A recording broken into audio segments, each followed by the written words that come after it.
अगली खबर बड़े सवाल के साथ कि राम से दूरी ऐसी क्या मजबूरी, गांधी के राम से कांग्रेस को क्यों परहेज? तो क्या वोट बैंक के लिए राम नाम से गरेज? ये सवाल बीजेपी की तरफ से उठाए जा रहे हैं और वो इसलिए क्योंकि एक तरफ राहुल गांधी अयोध्या नहीं जा रहे। हालांकि इस मामले में कांग्रेस का कहना है कि राम मंदिर जाने का कोई कार्यक्रम पार्टी की तरफ से तय ही नहीं था।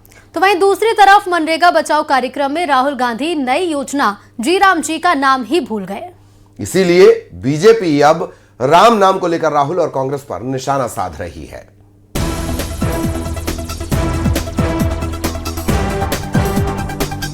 कांग्रेस ने मनरेगा बचाओ अभियान के तहत दिल्ली में एक कार्यक्रम आयोजित किया। इस कार्यक्रम में पहुंचे राहुल गांधी के एक बयान पर फिर बवाल हो गया।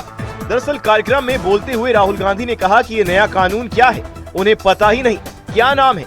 इस बीच लोगों ने जवाब दिया जी राम जी, जिसके जवाब में राहुल गांधी ने जो कहा अब वो विवाद का कारण बन गया है। सुनिए क्या कहा राहुल गांधी ने। इसका नए लॉ का नाम क्या है? मैं नाम ही नहीं जानता। इसका क्या है? जी ग्राम जी क्या है? ग्राम जी पता नहीं क्या। उधर राहुल गांधी के बयान का कांग्रेस अध्यक्ष मल्लिकार्जुन खड़गे ने समर्थन किया है। उन्होंने कहा है कि राहुल जी तो क्या, उन्हें भी योजना का नाम नहीं पता है। राहुल गांधी जी ने कहा तो कानून का नाम मेरे को भी नहीं आता बराबर, तो क्या क्या है। अरे हम तो महात्मा गांधी जी का नाम लेकर मनरेगा बनाए थे, तो इनको क्या रोग हो गया है कि वो मनरेगा के पीछे ही पड़े हैं। इस बीच बीजेपी नेता प्रदीप भंडारी ने कांग्रेस पर प्रभु राम का सम्मान नहीं करने का आरोप लगा दिया है। प्रदीप भंडारी ने कहा कि कांग्रेस तुष्टीकरण की राजनीति करती है, इसलिए विपक्ष में बैठी है। जी राम जी योजना हो या राम मंदिर, दोनों के केंद्र में राम नाम है। कांग्रेस पार्टी और गांधी वाड्रा परिवार तुष्टीकरण के लिए इस देश के सनातन समाज और हिंदू समाज को एज सेकंड ग्रेड नागरिक ट्रीट करता है। इसीलिए विपक्ष में बैठते हैं, क्योंकि जो प्रभु श्री राम का सम्मान नहीं कर सकता उसको इस देश का सनातनी समाज कभी नहीं स्वीकारेगा। और इसी को लेकर सियासत में संग्राम देखने को मिल रहा है। एक तरफ मनरेगा का नाम बदलकर जी राम जी योजना करने पर कांग्रेस हमलावर है, तो दूसरी तरफ राम मंदिर को लेकर बीजेपी के निशाने पर कांग्रेस है। Bureau report, news 18। इधर मध्य प्रदेश के नेता प्रतिपक्ष उमंग सिंघार ने हनुमान जी को आदिवासी बताया है। उन्होंने कहा है कि भगवान राम को लंका तक पहुंचाने वाले आदिवासी थे, जिन्हें वानर बता दिया गया। उमंग सिंघार का एक वीडियो सोशल मीडिया पर तेजी से वायरल हो रहा है। इस पर बीजेपी ने निशाना साधा है और कांग्रेस पर हिंदुओं के अपमान का आरोप लगाया।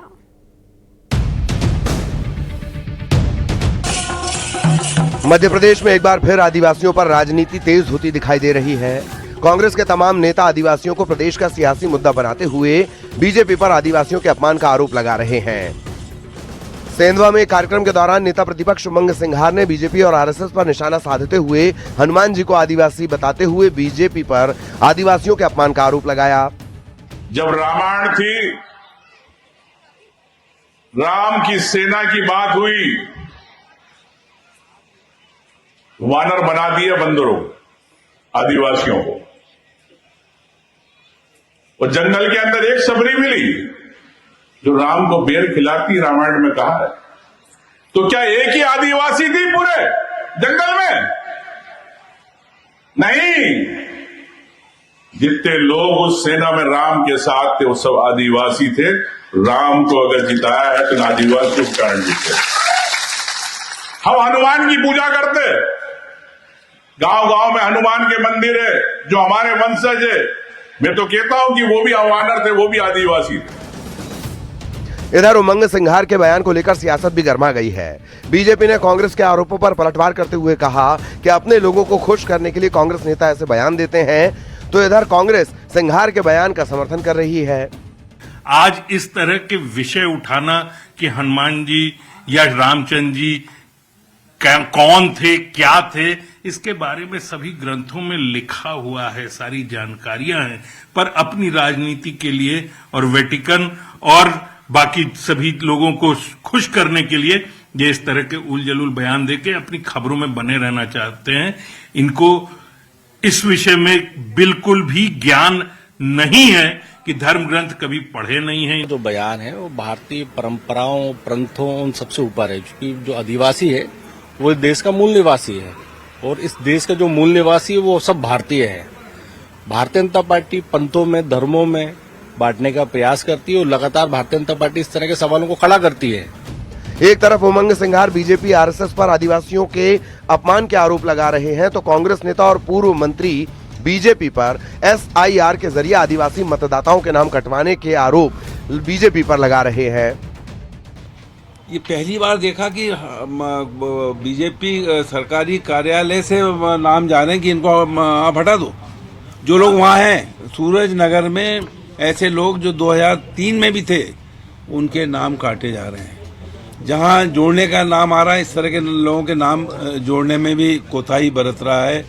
मध्य प्रदेश की सियासत में आदिवासी एक अहम मुद्दा है। 2028 विधानसभा चुनाव से पहले कांग्रेस अपनी राजनीति मजबूत करने के लिए आदिवासियों को साध रही है, तो इधर बीजेपी कांग्रेस की बयानबाजी पर पलटवार करती नजर आ रही है।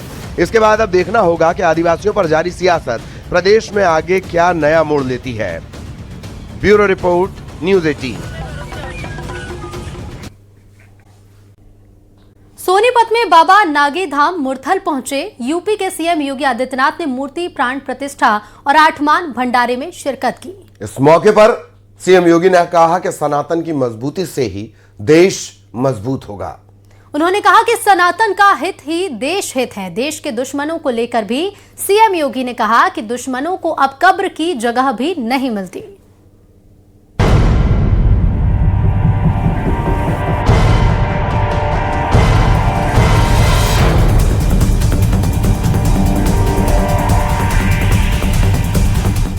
हरियाणा के सोनीपत में सीएम योगी नाथ संप्रदाय के कार्यक्रम में शामिल हुए।